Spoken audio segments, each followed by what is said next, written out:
that was actually the task to talk about open neuroimaging. And then I thought, well, what would the crowd look like? And do they want another happy story? And probably you won't want one. So I went for something else. Still related to the topic, so it's not completely abstruse. So just a quick run through to where I'm coming from the science perspective.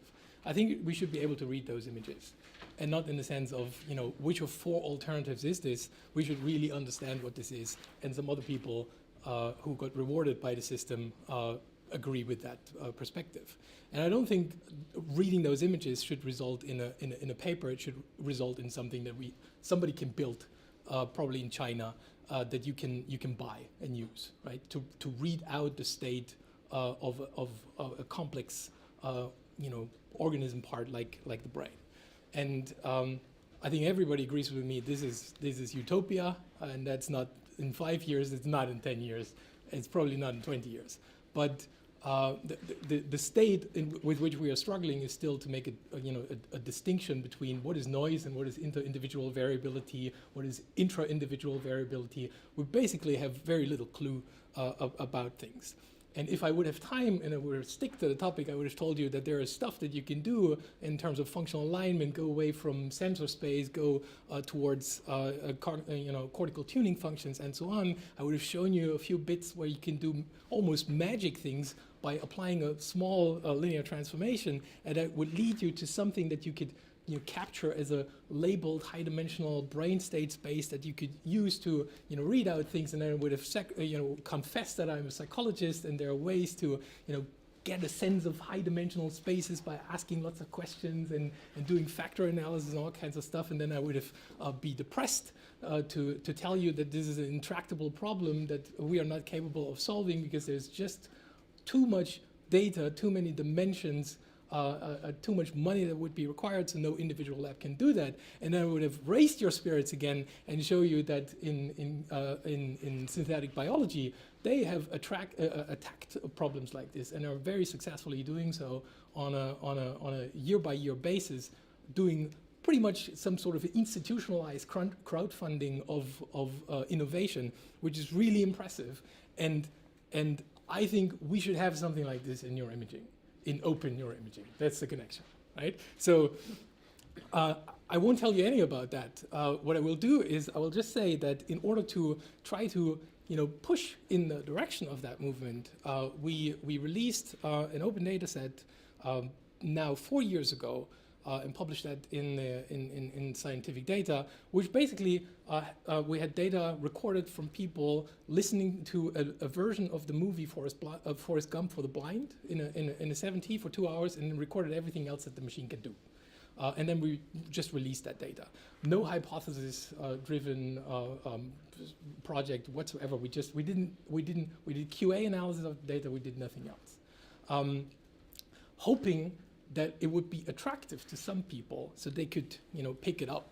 And then we invested a few more years of work, and now this is a data set where you have, for some participants, over 14 hours of fMRI of various types, rich annotations of the movie stimulus. You can have that if you want all kinds of structural data analysis. And I think it's a really cool thing. It's in the public domain. You don't need to go to any sort of pretty fancy repository and sign off something. You just go to that site, studyforce.org. You get an overview of the papers and the studies that used it and so on.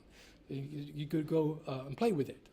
Now, the reason why we published this was we wanted to attract collaborations pretty much without actually having to collaborate with these people. Just give them something that's well described enough, kind of as a social psychology experiment, if that would be useful or even a sufficient condition for people to work with other people's data. Because everybody who's tried to work with other people's data knows that this is it's not a very pleasant experience most of the time, right? It's written with frustration, underdetermined descriptions, and so on. So the question is, where are we 4 years after the project, and was it worth being open and going into the open? And as of this point, we have 16 additional independent published studies that use the data, and virtually all of them are pursuing questions that we would never have asked. So not a single one of them is a scoop in any sense of the word. There are actually publications among those where I don't even understand what it's about. I don't know the words in the title, which, you know, tells you something about me or about the craziness of the papers. And so you could think of the project as a substantial boost in return of investment of the taxpayer, right? Because they paid for the acquisition of that data set once, independent of what its purpose was, and they're still getting revenue. So those 16 published papers are not the end of the thing, right? Things are happening all the time, and there's a publication from here too. So I think the positive takeaway is that it inspired work like this by others. So now you can see many more data sets like this pop up. I'm not saying that this is the causal trigger for this kind of thing, but it just helps to, you know, amass a critical mass. But did we make the most out of it? I don't think so, and not in the slightest. Every 2 weeks probably, there is a group approaching me saying, oh, okay, can we have this and that? And I say, sure you can. Do you have data like this? And say, yeah, it's not published, but sure you can. And they all promise like back contributions into the project by making their own stuff public.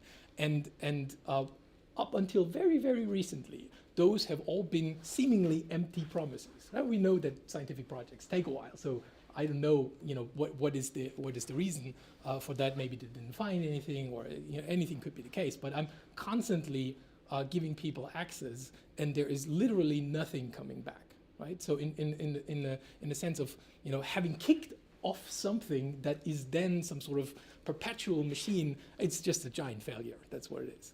And what's even more embarrassing is that the starting point for users trying to use that data set today is pretty much exactly identical to the point 4 years ago, which is an entire PhD life cycle, right? There should have been something, but other than the additional data that we put into the data set, almost nothing happened. This is about to change, I think, but it's just give you a sense of how long things take.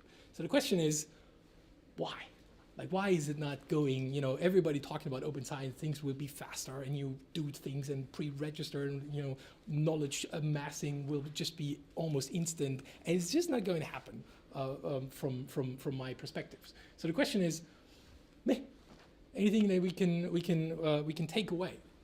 And one thing that is really critical is that everyone who's attempting open science should understand that whenever you're special, you're doing it wrong. And we were special in the beginning because there was no bids at that point where you could, this metadata standard or file structuring standard that you could put your data into. So we went with the thing that we felt was the most prolific at the time, which was an OpenFMRI data portal in-house standard, and it just turned out not to scale. Right, so we participated in this reporting standards effort that was mentioned before, in the development of the BIT standard, and also in the project with Stephen on how to structure and what are the important aspects in sharing analysis code. In order to have something that can be referred to, then say, I'm just doing what is described in there, and you don't have to follow me, you can follow this community effort, and give people a sense that their investment in sticking to something is not just a one-off thing that will invalidate itself in 6 months, but it's something that is really a worthwhile investment.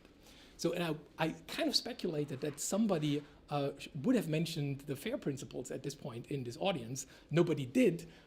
I don't have the time to go about them, but there is a thing, an acronym really, that was discovered, how to describe how data should be, and it's fair. They should be findable, accessible, interoperable, and reusable. And if you go to this thing, Go Fair, you can read all about this. It's not really a new discovery. Like there were iterations of this thought before, but I think to date this is the most compact, most comprehensible description of what it involves. These are the first level principles. I'm not even going through them. They turn out to be more complicated than one would hope for to actually implement them for any sort of data portal and data set. And they certainly don't seem to be targeted towards an individual researcher like a PhD student, but more like an effort how it should be in general for an institution, for a data portal, and that kind of thing.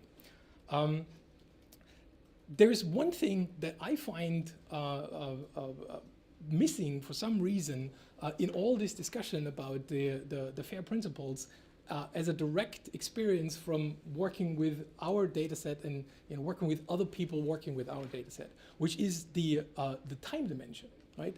And the thing is, if you do open science, right, and open science in the sense of I give something to the general public in order to have the general public be able to do something with it, right, then that's a process that by definition cannot really have an end, right? So at the moment where you stop investing in that thing that you shared, you're basically starting the stopwatch when it will make itself obsolete. Why is that? Because even if you have something that is fair, findable, accessible, interoperable, reusable today, right, the world is constantly changing.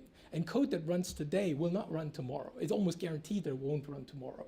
If you put something in a fancy data repository that is really awesome today, it's replaced by some other thing tomorrow, and your thing will not be findable and won't be as accessible anymore. So the time dimension really has to be factored into the process, and it's not. And if you're thinking about, if data is really an artifact, right? Once I have it, it's fixed. That is not the case, because the data we work with is not a natural observation, like a stone that I pick up and put into a closet. It's a digital object that has an evolution even at the point where you think it's raw, right?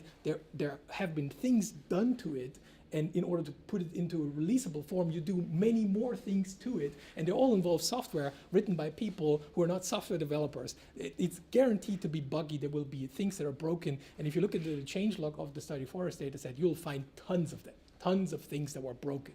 And our entire sharing infrastructure is not capable of dealing with it. If you go to the official repositories, the officially recognized repositories that scientific data mandates, for example, they exclusively have an outdated version of the Study Forest dataset that is buggy as hell, because there is no update mechanism, right? And that's kind of strange, right? Especially if software developers are working with GitHub, right? It's kind of weird, right? Why is data something other than, like, it's bits, and one is fixed and the other one is allowed to change, and it's just not working. And it translates also to the data representation, right? Bits today is the hot thing that everybody uses. It will, I guarantee you, that eventually be replaced by something that is even better than that, even if nobody can think about it right now. And all the data in bits format right now will need to get an update to the other standard. And there is no infrastructure or even a mindset in place in order to do that. So what we tried over the past 3 years is to take what we've learned from working with the datasets and other open datasets and turn it into a tool that is capable of helping with some aspects of this.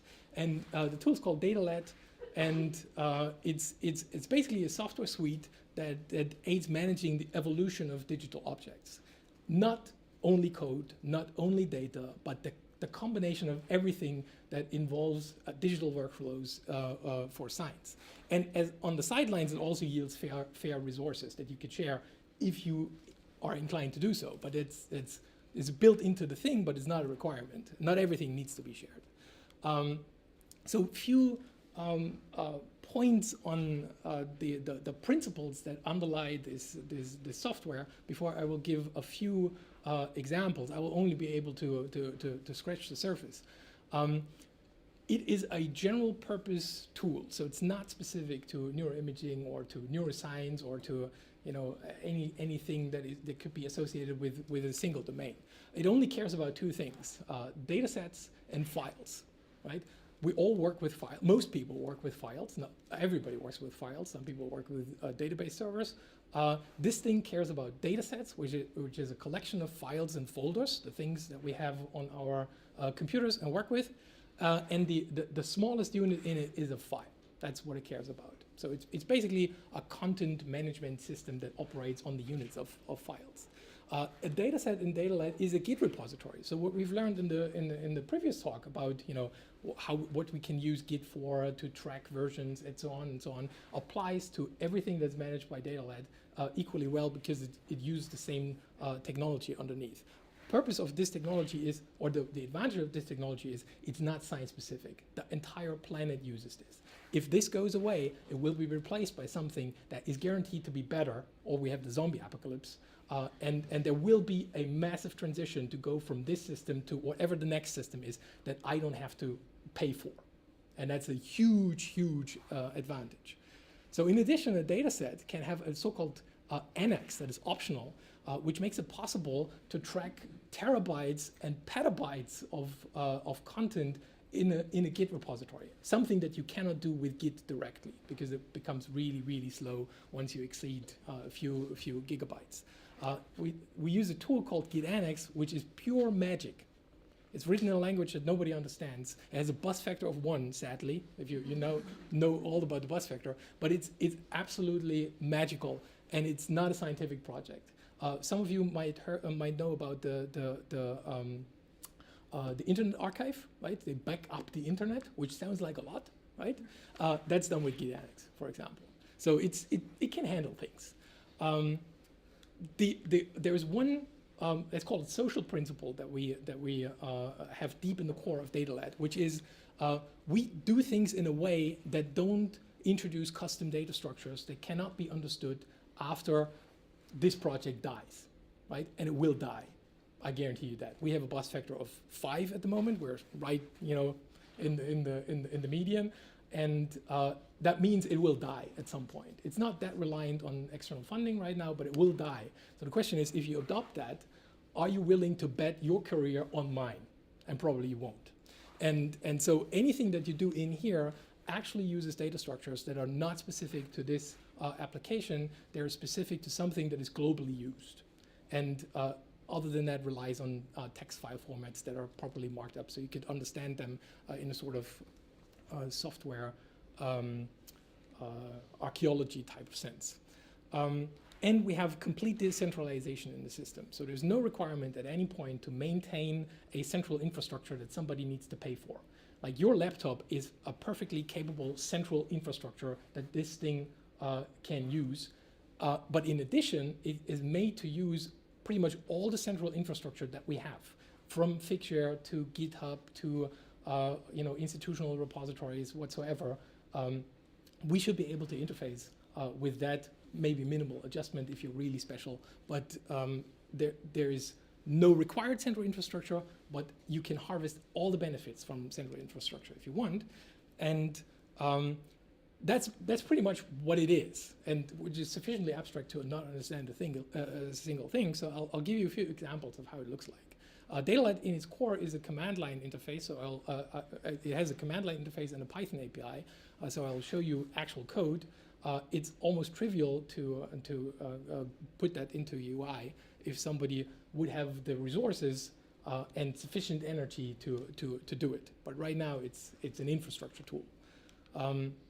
So here is how it looks like to obtain a data set from some sort of database. Doesn't matter what it is. What you say is DataLad install, and you give the URL for the data set. That's it. Like, that's like downloading a file. Internally, it actually has globally unique identifiers for both the data set, what it stands for, what its semantic purpose is in life, and the location of where a data set has its data content that it tracks, which could be many.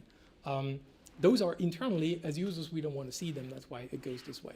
So what happens is you get some sort of local representation of what is on the server without actually having to have all the data. So in general, this is just a few kilobytes or megabytes that you have. And now you can get individual file content in that data set by just asking for, give me the content of the file that is at this path, right? So you see a normal, regular representation of the data set content in your file browser, right?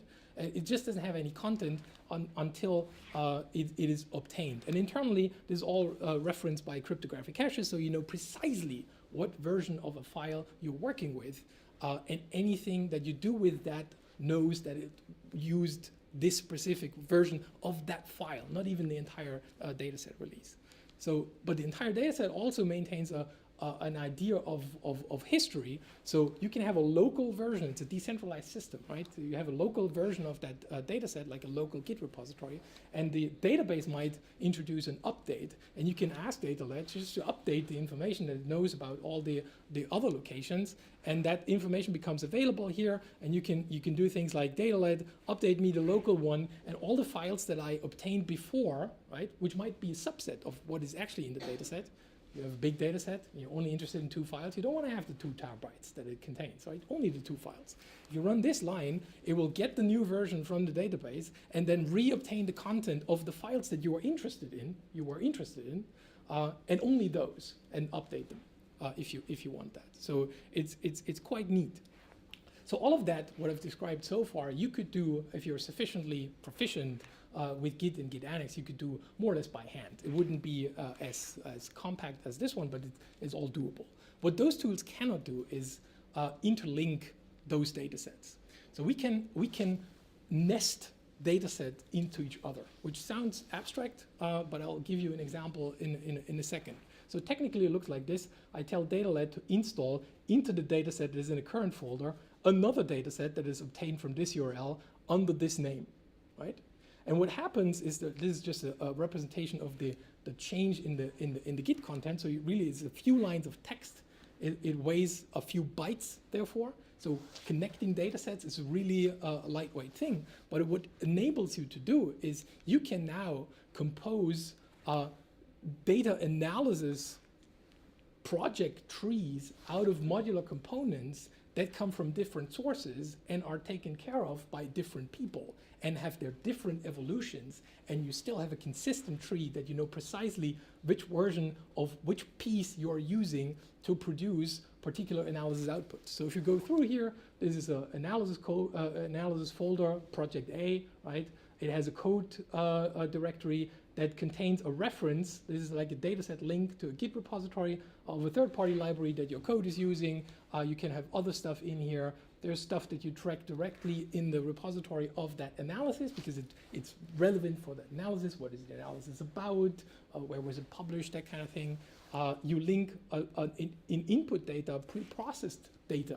Right? If you have a raw data set, you pre-process it maybe in 4 different ways for particular things, and then from those 4, you can conduct 25 different analyses each, right? You don't want to duplicate that stuff because somebody has to pay for the disk space. In this thing, you can just say, I want this particular version of that pre-processed flavor of the data set, and I built this analysis from. And all these links are pairwise, so you're not ingesting all the dependencies that you're specifying. They can live wherever they live, and they're obtained on demand whenever you need them. And you can verify programmatically that you have not made any changes to them and throw them away again while retaining the version information. And so you can repeat the process even without having to take care of backups of other people's code, which is really useful if you don't trust these people. And don't trust people, right? They mess things up. If they haven't messed it up right now, they will mess it up over time, I guarantee you. And those dataset linkages could be arbitrarily deep, right? So the pre-processed dataset can reference its original raw dataset to which you might never get access because it's not de-identified, etc.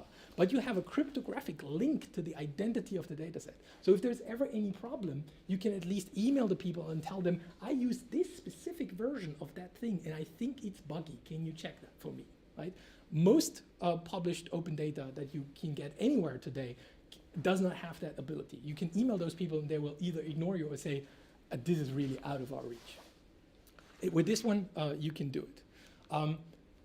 What's even more amazing for me in my day-to-day life is you can now use this technology to also include the transformations that were done to turn pre-processed data into analysis results and capture all the information necessary in the same data sets.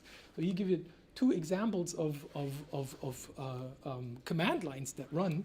So here's basically what you would do in a command line. You say there's a compute all script that just does it, right?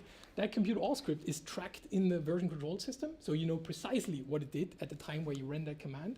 And DataLad, if you prefix that in the simplest way with DataLad run, it will record that you ran this specific command on this version of the input data, which is also tracked in the dataset, with these parameters and make a record that it is programmatically actionable. So you could rerun the same pipeline that you recorded in that data set on a different flavor of the input data and compare results. And you could do this in a way that a machine understands and can track them, so you don't get confused and your error rate gets minimized. What is even cooler is that nowadays we have computational containers, singularity containers, Docker containers that can encapsulate entire computational environments. These are practically just files. Any file can go in a data set. So you can track the container, like here, a NiLearn container, in the data set.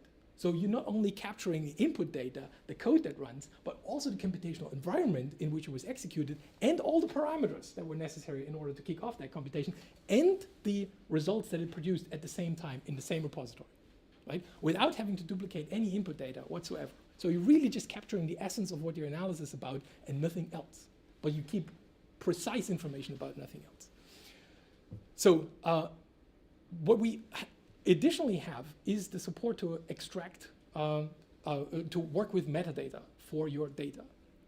And metadata is absolute key. It's key for you to rediscover what you actually did. It's key for you to discover who had what scan at which scanner, from what time frame, time window, software version of the scanner, etc. Which type of code you used on what kind of analysis, because it was buggy at the time, so which papers are affected. All metadata is necessary for making those queries. And DataLad is basically, I'll not go through this because I don't have time, but we have support for arbitrary amounts and arbitrary structured metadata in an arbitrary number of metadata standards, right? So whatever metadata standard for whatever purpose you like best today, your opinion will change, and it's guaranteed that your metadata standard of choice is not able to capture something completely different that also needs to be captured. So in DataLad, you don't have to decide for a metadata standard. You can have simultaneously multiple ones supported, which also eases transition from one metadata standard to another. And the key here is that nobody curates metadata manually, because the manual process is the most expensive process that you can think of. If you do it once, you'll never do it again, because now you know how much it costs, right? So at the point where you detach metadata from data, it's basically outdated and wrong. It's just a matter of time. So in DataLad, we do this automatically, and if you want to extract metadata, you have to codify how you get from the data to the metadata. And if you cannot codify it, it's a process you shouldn't attempt anyway, because it's already wrong if you're doing it manually. And that extraction can run repeatedly. So if metadata needs to be updated in a new standard, better markup, better terms, right? A machine can do this, because you just need to change the script that made that metadata extraction. Metadata can also be separated from the data sets and moved into super data sets. So if you think about metadata in the raw DICOM data set of a neuroimaging, it can move all the way up to a data set that contains the manuscript that references the results that you published, that references the pre-processed data, that references the raw data. And at the very top, the data set that you share, you can inquire all the way down to, what was the echo time of the sequence that ran. Because sometimes that's relevant, right? And of course you can decide what kind of information you want to share. What this enables is you can build apps like bits to SciData. Anybody who's submitted a data set to Scientific Data knows they ask you to curate metadata in some fancy way that involves Excel. There's based on this metadata representation, this can be automatic. So I could convert your bits metadata in their format in probably, I don't know, 2 minutes, including the download time that it takes, and you will probably spend a day on it. So I should be paid for that, I think. And this just demo at this point, because the utility of those tools obviously depend on the quality of the metadata, and nobody is taking care of that. Give you one example. Just pay attention to this command. It's longish. It utilizes DataLad's search functionality, which does not require any database server. It's just a flat file search. What this thing does, if you install DataLad on your machine, it will obtain a reference data set that tracks all kinds of data portals, all the data sets in all kinds of data portals. And this is the question that says, give me all the files, this is what this says, all the files that have a bit subject sex property that is female, a bit type property that is T1, and a bit subject age property that is 24. So it gives you the T1s that it knows of all the female 24-year-olds, regardless of where the data was published, right?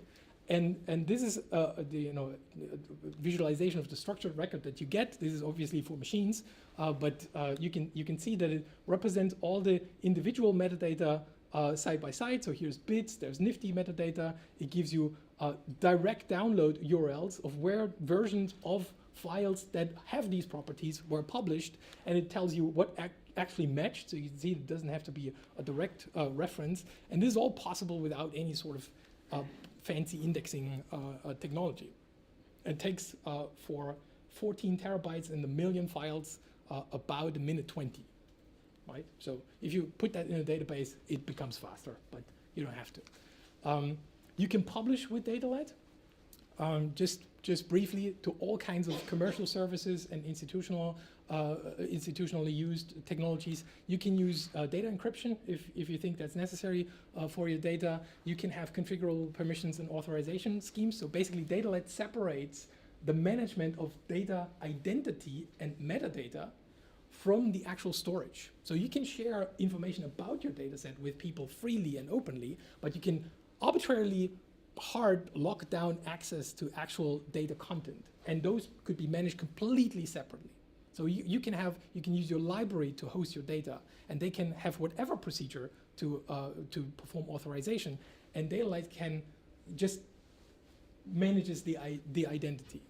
And so data sets are typically lightweight. I have not yet seen a data set that is larger than 10 megabytes for just tracking the identity. You can attach those as a tarball to a publication, it's no problem. They are machine readable, they support redundant storage, so you can insure yourself against failure of your own career.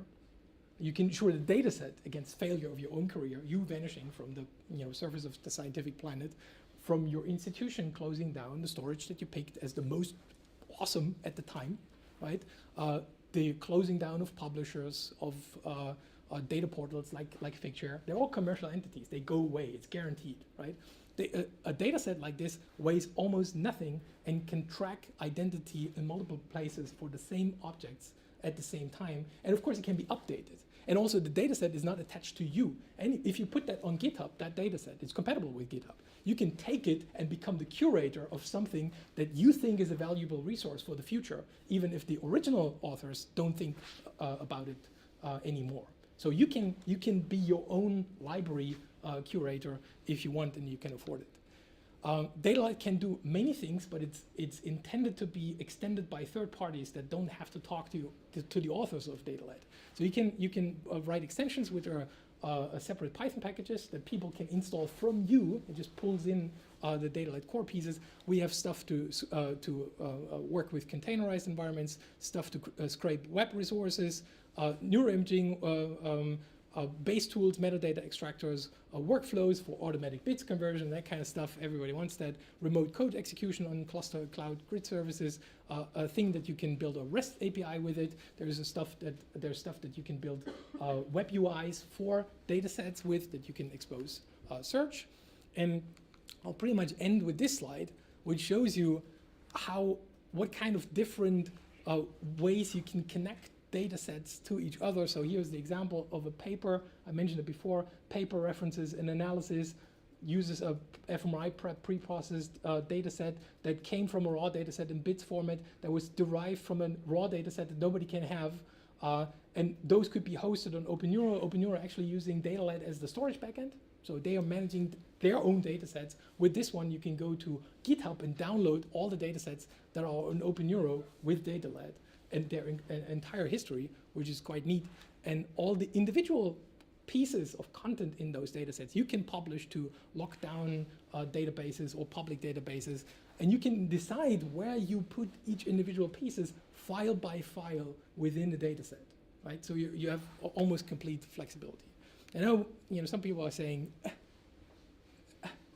right? these are the two things that you actually need in order to get into that system. So there are two commands that you run. One, at the beginning of every project, you run DataLad ref create. Ref is a prefix we don't have to talk about. This creates a data set, right? And then everything else you have to do from there on is to call ref save whenever you think a meaningful milestone has been reached. And that depends on your personal flavor. Every single changed file could be one. You could watch that directory automatically and have this command run all the time. You can apply meaningful messages to this one, which communicate to you what was changed. You can use this like Git. It uses Git underneath. It's just a bit simpler. And this will work with hierarchies of data sets, with Git, which Git cannot do. So you can manage compositions of data sets that you assembled for a particular purpose. So I'll end with that, acknowledging these people who are the core DataLad developers, including Joey Hess, who's amazing, who writes Git Annex. And I encourage you to go to these websites for demos, for example, datalad.org. This is a site, datasets.datalad.org, which runs a stock DataLad installation and exposes, I think right now it's something like 14 terabytes of open data from all kinds of portals, which is the data set that you get obtained if you run DataLad search. Thanks.